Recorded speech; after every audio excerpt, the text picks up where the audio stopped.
Кутмандуу күнүңүздөр менен урматтуу телекөрүүчүлөр, радио угармандар, республикалык штабтын пресс борборунда пандемия учурунда экономика министрлиги тарабынан аткарылган иш-чаралар тууралуу брифингти баштайбыз. Бул тууралуу сиздерге Кыргыз Республикасынын экономика министри Мукамбетов Санжар Турдукожоевич маалымат берет. Брифингти ТЗОдон ЛТР, КТРК, Лото 24, Пирамида, 5-канал телеканалдарынан, облустук медиа борборлордон, Кабар Кыргыз улуттук маалымат агенттигинен, ошондой эле ЛФМ, 1-радио, Кыргыз радиосу, Марал ФМ радиолорунан, ЛТРнын YouTube каналынан жана Facebooктан Кыргыз өкмөтү, социальное правительство, МТРК, ЛТР жана 1-радионун баракчаларынан көрүп уга аласыздар. Анда эмесе Санжар Турдукожоевич, сөз сизде. Рахмат. Брифингтин башында кымбаттуу мекендештер, бүгүнкү улуттук аза күтүү күнүндө жугуштуу орун айынан каза болгон замандаштарыбыздын үй бүлөлөрүнө, жакындарына чын ниеттен көңүл айтам. Каза болгондордун арты кайрылуу болсун. Белди бекем бууп көз өткөн адамдардын аткарылбай калган тилеп максаттарын аткаралы. Алардын элесин сактап жүрөлү. Баарыбызга сабыр каалайм. Урматтуу брифингтин катышуучулары жана телекөрүүчүлөр, коронавирус пандемиясы башталгандан бери экономика министрлигинин иш-аракеттеринин боюнча маалымат берип кетейин. Маалымат берүүдөн башында ушул социалдык экономикалык өнүгүүнүн 6 айдын учурундагы абалын айта кетейин. Азыркы күндө 6 айдын эсеби менен ички өтүм продукциянын көлөмү 228 миллиард сомду түздү. Өлкөбүздүн экономикасынын өсүшү -5,3, башкача айтканда 94,7%ды түздү. Мында өнөр жайыбыз бул нейтралдуулукту сактап калды, өсүш 0,1% гана.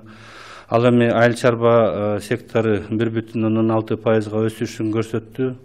Эң чоң төмөндөө бул боюнча курулуш тармагында бул дээрлик 10%га чейин төмөндөө болду. Жана кызмат көрсөтүү тармагында бул 91,8, башкача айтканда 9,2%га төмөндөдү.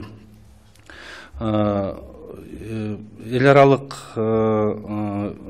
уюмдардын баалоосу боюнча экономикабыздын өнүгүүсү, жеке дүйнөлүк экономиканын өнүгүүсү ар кайсы этаптарда ар кандай баалоолор болду. Алар биринчиден -3, -5, -7, Европалык Центробанктын эсептөөсү боюнча -10га чейин түшөт деген божомолдоолору бар. Ал эми эл аралык соода уюмунун божомолу боюнча товар алмашуу дүйнөдө 30%га чейин кыскарат деген өзүнүн маалыматтары бар. Ошонун алкагында экономика министрлиги биз бирден-бир аракеттерди пандемия башталгандан бери бирден көп иш-аракеттерди жасап келатабыз. Ошого бир токтолуп кетсем, уруксат этиңиздер. Анда презентация бар эле, презентация да? Башталды? Да. Тез арада көрүлгөн чаралар.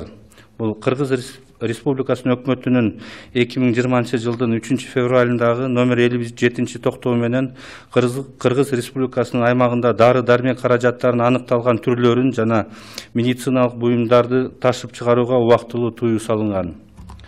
Кыргыз Республикасынын айыл чарба өндүрүүчүлөрүнүн атаандашуу жөндөмдүүлүгүн көтөрүү боюнча айыл чарба каржылоо 8 долбоору бекитилген. Кыргыз Республика өкмөтүнүн 2020 жылдын 12 мартында 147 токтоо менен Кыргыз Республикасынын аймагынын 3 өлкөлөргө тамак аш жана керектүү товарлардын аныкталган түрлөрүн ташып чыгууга убактылуу тыюу салынган. Ошол эле учурда ата мекендик өндүрүүчүлөрдү колдоо максатында макарон азыктарынын айрым түрлөрүн жана дезинфекциялык каражаттарын ташып чыгарууга уруксаат берилген. Кыргыз Республикасынын өкмөтүнүн 2020 жылдын 16 мартында 158 токтоо менен медициналык бет каптарды жеткирүүгө жана импорттоого кошумча нарк салыгын төлөөдө бошотулган. Өзүңөр билгендей, биринчи кварталда бизде бет каптардын тартышсыздыгына байланыштуу ушул тез арада көрүлчү чаралар каралган. Кийинки чара бул Кыргыз Республикасы өкмөтүнүн 2020 жылдын 20 мартында 91 буйругу менен медициналык максаттарда этил спиртин колдонгон бир катар ишканалар, бул жана антисептиктер акциздик салыктан бошотулду. Ушул жылдын мартта COVID-19 вирусунун жайылышына байланыштуу экономикалык жана социалдык туруктуулукка келтирген терс таасирди азайтуу боюнча Кыргыз Республикасынын өкмөтүнүн 2020 жылга биринчи кезектеги чаралар планы бекитилди. Ушул пландын негизинде төмөнкү чаралар колдонулат. Бул өзгөчө абал шарттарында ал жеткис күчтүн жагдайларына байланыштуу социалдык экономикалык кырдаалды тоштаруу боюнча 2020 жылдын 3 апрелинде Кыргыз Республикасынын мыйзамы кабыл алынды. Ошонун мыйзамдын алкагында ишкердик субъекттери үчүн салык отчеттун берүү мөөнөтүн 2020 жылдын 1-июлуна чейин узартуу. 2019 жылдын жыйынтыгы боюнча жеке жактар жана жеке ишкерлер тарабынан бирдиктүү салык декларациясын берүү мөөнөттөрүн 2021 жылдын 1 апрелине чейин узартуу. Салык карызынын суммасы боюнча мөөнөтүн 1 апрелден 1 октябрга чейин 2020 жылга чейин кийинкиге жылдыруу жана бөлүктөлөө боюнча иш аракеттер. 2021 жылдын 1 январынан чейин салык текшерүүлөрүн жүргүзүүгө тыюу салууга киргизүү. 2021 жылдын 1 январына чейин ишканаларды банкроттук процедураларын жүргүзүүгө убактылуу тыюу киргизүү. Кичи жана орто ишкердикти колдоо линиясы боюнча коммерциялык банктарга насыялар боюнча негизги суммаларды жана пайыздарды пролонгациялоо жана реструктуризациялоо боюнча 3 айдан кем эмес болбогон мөөнөткө кичи жана орто ишкердикти колдоо линиясы боюнча 3 айга узартуу. Кийинки иш-чараларыбыз бул 2022 жылдын 1 январына чейин мамлекеттик текшерүү органдарынын текшерүүнүн мораториясын узартуу. 2021 жылдын 1 январына чейин ишканалардын банкроттук процедураларын жүргүзүүгө убактылуу тыюу киргизилди. Чакан жана орто ишкердикти колдоо линиясы боюнча 3 айдан кем эмес мөөнөткө кредиттер боюнча негизги суммалар жана пайыздарды пролонгациялоо иштери жүргүзүлдү. 2020 жылдын 20 апрелине Кыргыз Республикасынын өкмөтүнүн 210 менен кабыл алынды, анда төмөнкүлөр каралган. Бул камсыздандыруу төгүмдөрүн төлөөчүлөр мамлекеттик социалдык камсыздандыруу каражаттары боюнча 1-июлга чейин 2020 жылга чейин отчеттук мезгилдери үчүн 1 марттан 31 мартка чейин отчет берүү укуктуу. Отчеттук мезгил үчүн камсыздандыруу төгүмдөрүн өз убагында төлөбөгөндүгү үчүн 1 марттан 31 мартка чейин камсыздандыруу төгүмдөрү колдонулбайт. Салыктык жол жоболорду фискалдаштыруунун электрондук системасынын компоненттерин, бул электрондук счет фактура, электрондук товардык транспорттук накладнойлор жана виртуалдык контрольно касса машиналар боюнча мөөнөттөрү 2020 жылдын 1 июлуна чейин которулду. 2020 жылдын 6 майында экономикалык активдүүлүктүн калыбына келтирүү жана ишкердик субъекттеринин ишин колдоо боюнча 2020 жылга иш аракеттер планы бекитилди өкмөттүн. Бул экинчи антикризисный план. Ошонун алкагында ишкердик субъекттерге жеңилдетилген кредиттер боюнча 14 миллиард сом өлчөмүндө кризиске каршы фонд түзүү. Ишкердик субъекттерге жеңилдетилген финансылык колдоо көрсөтүү программасын бекитүү. Ишкердик ачык айкын эсепке алуунун жана отчеттуулуктун автоматташтырылган системасын жайылтуу шарттарында чакан жана орто ишкердик субъекттерине жеңилдетилген кредиттерди берүү. Экспорттоого багытталган жана импорттун орун алмаштыруучу өндүрүштүк чөйрөлөргө, ошондой эле региондук долбоорлорго жеңилдетилген кредиттерди берүү. Бюджетти түзүүчү ишканалардын үзгүлтүксүз иштөөсүн камсыздоо. Кыргыз Республикасынын экономикасын мындан ары өнүктүрүү жана калыбына келтирүү боюнча комплекстүү программаларды иштеп чыгуу. Кийинки иш-чаралар боюнча бул кабыл алынган Кыргыз Республикасынын өкмөтүнүн 2020 жылдын 8 майындагы номер 241. Бул салыктык милдеттемелерди контракттардын мезгилинде жок болгон экономикалык ишкердик иш аракеттердин мезгилинде өзгөчө кырдаал абал боюнча кайра карап чыгуу жөнүндө. 2020 жылдын 25 июнда Кыргыз Республикасынын салыктар жана камсыздандыруунун төгүмдөрү боюнча кошуп эсептелген пайыздар, туумдар, салыктык санкциялар, айыптар боюнча карыздарды реструктуризациялоо жөнүндө мыйзам кабыл алынды. Азыр болсо бул мыйзам биздин президентибиздин кол коюусунун астында турат. 2020 жылы 25 июнда Кыргыз Республикасынын капиталдарды жана мүлктү легалдаштыруу жөнүндө мыйзамы кабыл алынган. Бул дагы президенттин алдында кол коюунун алдында турат. Айта кетчү нерсе, Евразия экономикалык биримдигинин алкагында дагы бир топ чаралар каралган. Бул тараптан биз Евразия экономикалык биримдигинин аймагында коронавирус инфекциясынын жайылышына алдын ала жана жок кылуу үчүн импорттолуучу товарларды ташып кирүү бажы алымдарын бошотуу каралган. Чечим баарынан мурда жеке коргоочу каражаттарына, дезинфекция каражаттарына, диагностикалык реагенттерге, медициналык жабдуулардын жана материалдардын айрым төлөрүнө жайылтылат. Бул чечим 2020 жылдын 16 мартынан тартып, 2020 жылдын 30 сентябрына чейин Евразия экономикалык биримдигинин аймагында иштейт. Евразия экономикалык биримдиктин ички рыногунда тартыштыктарга жол бербөө максатында Евразия экономикалык комиссиянын коллегиясынын чечими кабыл алынган. Бул чечимдин алкагында азык-түлүк товарларынын айрым түрлөрүнө ташып чыгууга тыюу салынат. Бул үчүнчү мамлекеттерге тыюу салынат. Башка өлкөлөрдүн вирустун жайылышын алдын ала максатында жүк автотранспорттун бир катар алгоритмдер кабыл алынды. Ошонун ичинде жана жашыл коридорлордун алгоритми кабыл алынган.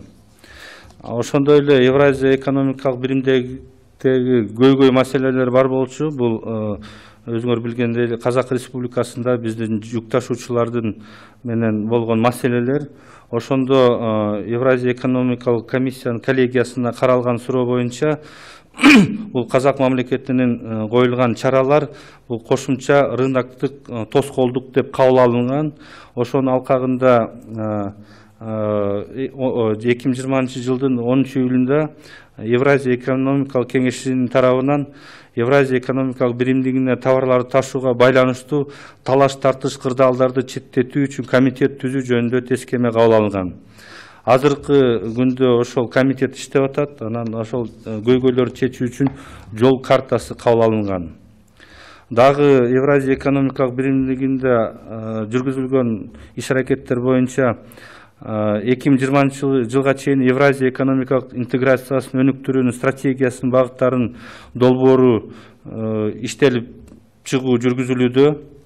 Кыргыз Республикасынын Евразия экономикалык коомунун кеңешинин отурумда Евразия экономикалык биримдикти өнүктүрүү институтунун концепциясын иштеп чыгуу жөнүндө маселе демилгеленген жана комиссиянын кеңешинин 33-чү тапшырмасы кабыл алынган. 33 тапшырма кабыл алган. Ошонун алкагында азыр комиссия иштеп атат. Ошонун концепциясы каралып жатат. Кийинки тармакты айта кетсем, бул салыктык жол жоболорду жана электрондук фискализация. Бул боюнча контролдук кассовый машиналардын онлайн, анын ичинде виртуалдык эксплуатациялоо эрежелери колдонуу жана каттоо тартиби бекитилген. 2020 жылдын 1 июлунан тартып электрондук эсеп фактураларынын маалыматтык системасы киргизилди. 2020 жылдын 1 июлунан тартып май куюучу станциянын башкаруунун автоматташтырылган системасы жана электрондук товардык транспорттук коштомо кагазы колдонуу боюнча милдеттенмелер көргөзүлгөн. Анан тамеки заттарын 2020 жылдын 1 октябрына чейин алкоголдук продукцияларды маркировкалоо жүргүзүүнү киргизүүнүн мөөнөтү 2020 жылдын 1 ноябрына чейин узартылган. Дагы кошумча колдоо чараларын айта кетсем, бул социалдык төгүмдөр боюнча отчет жана салык отчетун берүү мөөнөтүн 1 октябрга чейин узартуу маселеси боюнча 2020 жылдын 23 июлунда 394-чү өкмөттүн токтому кабыл алынды. Ошондой эле жергиликтүү маанидеги инфратүзүмдү жана өнүктүрүүгө чегерүүлөр боюнча отчетторду кабыл алынды. Бұл халықты кейінгісі бұл халықты медициналық бағыттар бұйымдар менен қамсыз қылу мақсатында Қырғыз Республикасына медициналық жабдууларды ташып келуді, юридикалық жана жеке жақтарға преференцияларын беру жөнүндө маселе иштелип чыккан. Бұл жана биздин волонтерлор ташып келип аткан жабдуулар боюнча алгоритм түзүлгөн. Жақын арада кабыл алышы керек. Бұл эртең бүгүн кабыл алат. Бұл жардам көрсөтүү максатында юридикалык жана жеке жактар тарабынан Кыргыз Республикасынын аймагында алынып келинген медициналык багыттагы товарларды ташып келүү процессинин алгоритмдери иштелип чыкты. Жекече коргонуу каражаттарынын кошумча нарк салыгын төлөөдөн бошотуу боюнча Кыргыз Республикасынын өкмөтүнүн токтому долбоору демилгеленген. Ошондой эле азыркы учурда жана тез жардам машиналары аябай муктаж болуп атабыз. Бизде ишкерлер өзүнчө демилгелеп атышат, өздөрү алып келгенге. Анан ошону да ушул токтомго киргиздик да. Посткризистик чаралар боюнча азыркы учурда биз 3-чү антикризисный программа деп коебуз. Ошонун алкагында биз 3-чү пакет даярдадык. Бұл негізінен 4 бөліктен тұрат. Бұл саламаттықты сактоо жана өмүрүн сактоо, халктын социалдык аярлуу катмарларын колдоо көрсөтүү, билим берүү чөйрөсү жана 4-чүсү бул экономикалык туруктуулугун камсыз кылуу. Бұл программа азыркы күндө өкмөттө каралып жатат. Жакын арада чыгыш керек. Эми урматтуу брифингдин катышуучулары, телекөрүүчүлөр, бұл ушул негизинен ушул пандемия башталгандан бери негизги экономика министрлиги тарабынан көрүлгөн демилгелер жана иш-чаралар кыскача түрдө айтып бердим. Рахмат. Рахмат, Санжар Турдукожоевич. Эми мүмкүн болсо расмий тилде маалымат алсак. Расмий тилде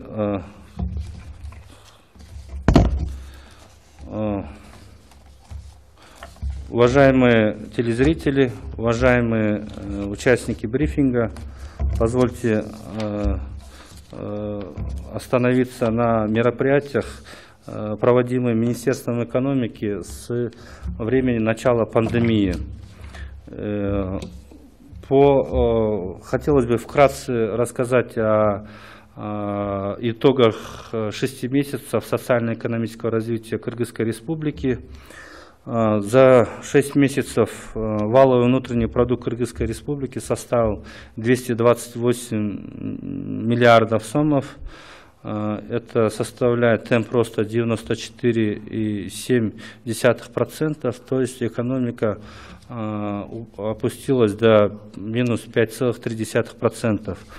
В формировании данного валового внутреннего продукта наша промышленность практически была в нейтральной зоне, рост составил 0,1%.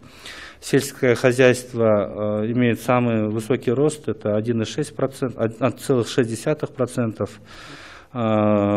Строительство показало практически падение до 10%, и сфера услуг до 9,2%.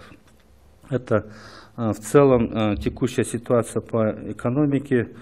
По мировой экономике хотелось бы остановиться о том, что международные финансовые институты прогнозируют падение экономики от -3, -5 было, -7 до -10% по различным финансовым институтам, различные исследования. И Всемирная торговая организация прогнозирует падение товарооборота, мирового товарооборота до 30% в целом. Это в целом как бы по экономике, и хотелось бы остановиться на мероприятиях, тех мероприятиях, которые проводило Министерство экономики в рамках пандемии, борьбы с коронавирусом и восстановления экономики. Первое – это срочные предпринятые меры. Это постановление правительства 3 февраля был введен временный запрет на вывоз из Кыргызской Республики отдельных видов лекарственных средств и медицинских изделий.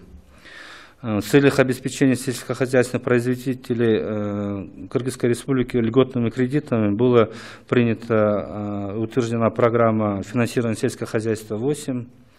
было введен в марте временный запрет на вывоз из Кыргызской республики в третьи страны отдельных видов продовольственных и потребительских товаров. В целях поддержки отечественных производителей было разрешено вывозить отдельные виды макаронных изделий и дезинфицирующих средств. Также в марте было принято постановление об освобождении от уплаты налога на добавленную стоимость при поставке и импорте медицинских масок. Распоряжением правительства было принято освобождение от акцизного налога ряд предприятий, которые используют этиловый спирт в медицинских целях. Как вы знаете, в марте был утвержден план первоочередных мер, так называемый первый пакет антикризисных мер. В рамках этого пакета было 3 апреля был принят закон Кыргызской республики по стабилизации социально-экономической ситуации в условиях чрезвычайного положения. В свою очередь это предусматривает продление сроков предоставления налоговой отчетности и неприменение налоговых санкций и пени за несвоевременное исполнение налоговых обязательств до 1 июля 2020 года. Продление сроков представления единой налоговой декларации по итогам 2019 года физическим лицам и индивидуальным предпринимателям до 1 апреля 2021 года. Отсрочка или рассрочка по сумме налоговой задолженности с 1 апреля до 1 октября 2020 года. Введение запрета на проведение налоговых проверок до 1 января 2021 года. Введение временного запрета на проведение процедур банкротства предприятий. Также было рекомендовано коммерческим банкам по пролонгациям и реструктуризациям основных сумм и процентов по кредитам на срок не менее 3 месяцев для поддержки малого и среднего бизнеса. Продлевается мораторий на проверки государственных контролирующих органов до 1 января 2022 года. Принято постановление правительства 20 апреля, предусматривающее: первое, это плательщики страховых взносов имеют право предоставлять отчетность посредством государственного социального страхования до 1 июля 2020 года за отчетные периоды с 1 марта по 31 мая 2020 года. Пеня за несвоевременную оплату страховых взносов на сумму недоимки за отчетные периоды с 1 марта по 31 мая не применяется. Перенесены сроки внедрения компонентов электронной системы фискализации налоговых процедур до 1 июля 2020 года. 6 мая 2020 года был утвержден план действий правительства по восстановлению экономической активности и поддержке деятельности субъектов предпринимательства. Это второй пакет антикризисных мер. В нем, в частности, предусматривается создание антикризисного фонда в размере 14 миллиардов сомов по льготному кредитованию субъектов предпринимательства. Утверждается программа льготной финансовой поддержки субъектов предпринимательства и стимулирования деятельности предприятий. Внедрение льготного кредитования субъектов малого и среднего предпринимательства при условии внедрения автоматизированной системы прозрачного ведения учета и отчетности предпринимателей деятельности. Это по электронным счет-фактурам и контрольно-кассовым машинам онлайн. Льготное кредитование производственной сферы по направлениям экспортоориентированность и импортозамещения, а также региональных проектов. Принято постановление правительства, предусматривающее пересмотр обязательств налоговых контрактов за период отсутствия экономической и предпринимательской деятельности на период действия ЧС и ЧП. 25 июня принят закон о реструктуризации задолженности по начисленным процентам, пени, налоговым санкциям, штрафам по налогам и страховым взносам. Сейчас находится на подписи у президента. И 25 июня также принимается закон о проведении легализации капиталов и имущества.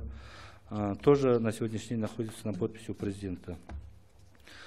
Также Министерством экономики проводилась и проводится работа в рамках Евразийского экономического сообщества, Союза. Так, Советом ЕЭК было принято решение, предусматривающее освобождение от ввозных таможенных пошлин товаров, импортируемых для предупреждения и предотвращения распространения коронавирусной инфекции на территории Евразес. Решение распространяется прежде всего на средства индивидуальной защиты, дезинфицирующие средства, диагностические реагенты, отдельные виды медицинского оборудования и материалов.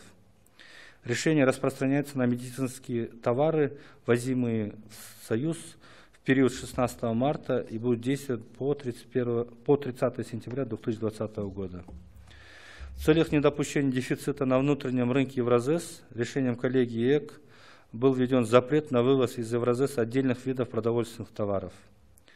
Был принят алгоритм перемещения грузовых автотранспортных средств в целях предотвращения распространения вируса из других стран. В Евразес водителям грузовых автотранспортных средств разрешен въезд при соблюдении условий, обозначенных в зеленых коридорах, маршрутах. Безусловно, и в рамках Евразес существуют наши вопросы.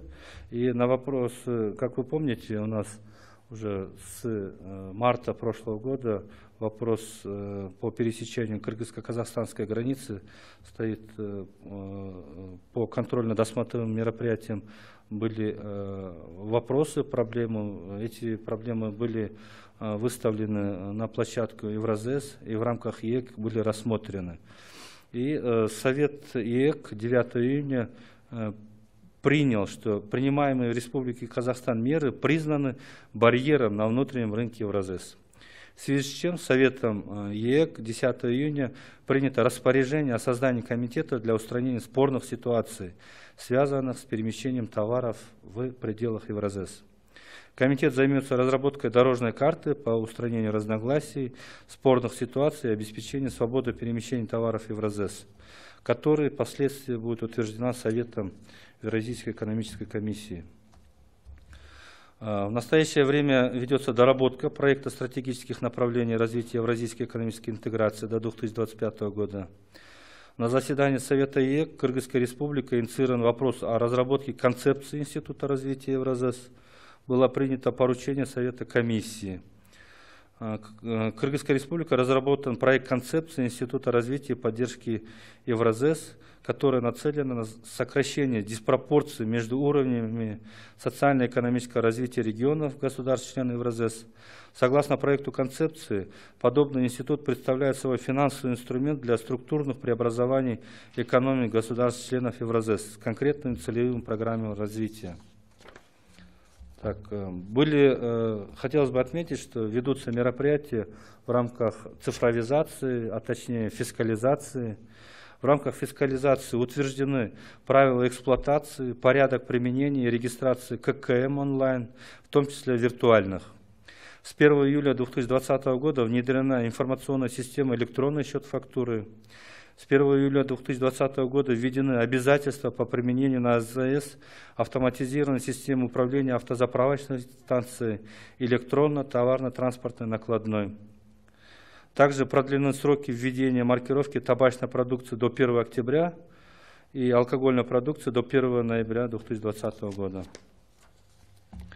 По дополнительным мерам поддержки было принято постановление правительства по вопросу продления до 1 октября 2020 года сроков предоставления налоговой отчетности, отчетности по социальным взносам, а также отчета по отчислениям на развитие инфраструктуры местного значения. Принято постановление правительства от 17 июля, в соответствии с которым сроки введения обязательной маркировки алкогольной продукции продлены до 1 ноября, а табачной продукции до 1 октября. В целях обеспечения населения изделиями медицинского назначения проработан вопрос о предоставлении юридическим, физическим лицам преференции при ввозе в Кыргызскую Республику медицинского оборудования. Это как раз насущный вопрос на сегодняшний день, поднимаемый нашими волонтерами. И в рамках нее были разработаны алгоритмы процесса ввоза товаров медицинского назначения, ввезенных юридическими и физическими лицами на территорию в целях оказания безвозмездной помощи. Этот алгоритм будет буквально на этой неделе утвержден. Также инициирован проект постановления правительства по освобождению средств индивидуальной защиты СИЗов от уплаты НДС. Также мы хотим сюда включить машины скорой помощи. По мерам по посткризисному восстановлению, по так называемому третьему антикризисному плану, Министерство экономики разработало совместно с заинтересованными министерствами, ведомствами свой план. Он состоит из 4 блоков. Это охрана здоровья и сохранение жизни, поддержка социально уязвимых слоев населения, сфера образования и обеспечение устойчивости экономики. Эта программа находится сейчас на рассмотрении в правительстве, и мы надеемся, в ближайшее время это примется. Уважаемые телезрители, это вот, если коротко, это те мероприятия, которые были проведены и инициированы Министерством экономики за период пандемии. Спасибо за внимание. Спасибо, уважаемые телезрители и радиослушатели. На этом мы завершаем брифинг в пресс-центре Республиканского штаба. О проводимых мероприятиях и о работе Министерства экономики во время пандемии вас проинформировал министр экономики Кыргызской Республики Мукамбетов Санжар Турдуходжоевич. А прямой эфир брифинга вы могли посмотреть и услышать на телеканалах ЛТР, КТРК, Лото-24, Пирамида, 5 канал, через областные медиацентры, Кыргызское национальное информационное агентство Хабар, а также на радиостанциях ЛФМ, Биринчи радио, Кыргыз радиосы, Марал ФМ, на YouTube-канале ЛТР и в Фейсбуке, на страницах Кыргыз Өкмөтү, социальное правительство, МТРК ЛТР и Биринчи радио. Спасибо за внимание.